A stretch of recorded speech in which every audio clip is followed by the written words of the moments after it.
Welcome, my friend. Today I want to speak to you about something we all wish to achieve. How to reach our deepest desires. How to achieve anything we set our mind to. It's a question we've all asked ourselves at some point. How can I do this?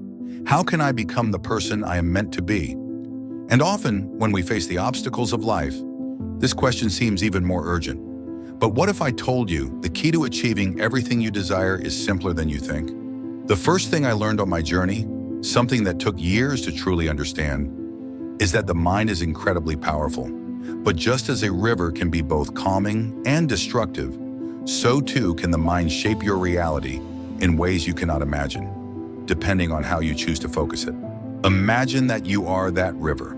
Your thoughts are the water. When the water flows in one clear direction, the river is peaceful, purposeful. But when the water is scattered, rushing in many directions, it becomes turbulent and wild.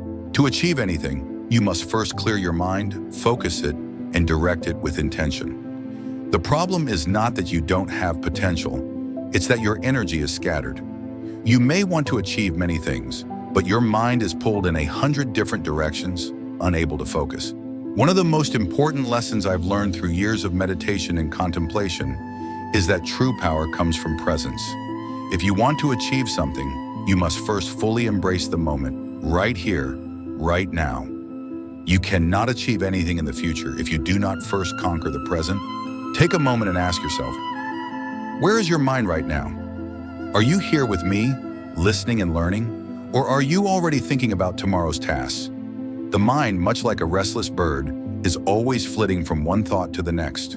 To master it, you must train it to return again and again to the present moment. When you give your full attention to whatever task is in front of you, you bring more than just focus. You bring clarity, intention, and energy. And when you work from this place of calm and centeredness, you'll be amazed at what you can achieve. Not by forcing, not by striving endlessly, but by surrendering to the flow of life and giving your full presence to the task.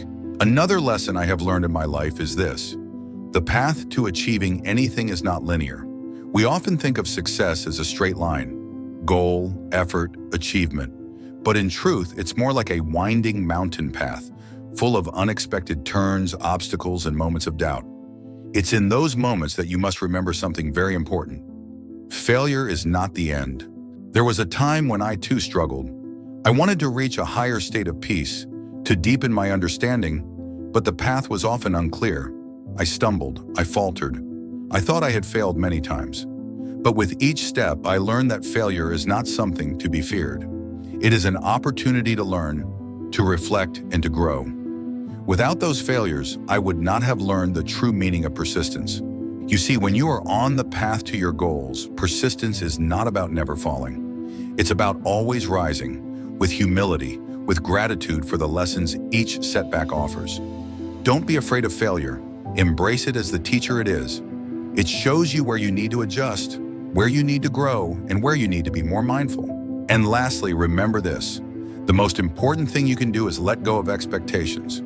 The world is always changing, and the only thing you can control is your response to it. When you focus too much on an outcome, you tie yourself to the future. But true peace, true accomplishment, comes when you release the need to control every outcome and instead focus on the process itself.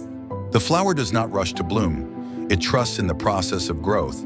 And when the time is right, it blooms effortlessly. So too must you trust in your own growth and let go of the urgency to make it happen. Be patient with yourself. In the end, my friend, the greatest way to achieve anything is to stop chasing it and to start living it. Be present, be persistent, and trust in the process. When you do this, you will find that everything you seek comes to you with ease. I encourage you today to take just one small step in the right direction. Focus your mind, embrace the present, and let go of your fear of failure. Trust that you are already on the path.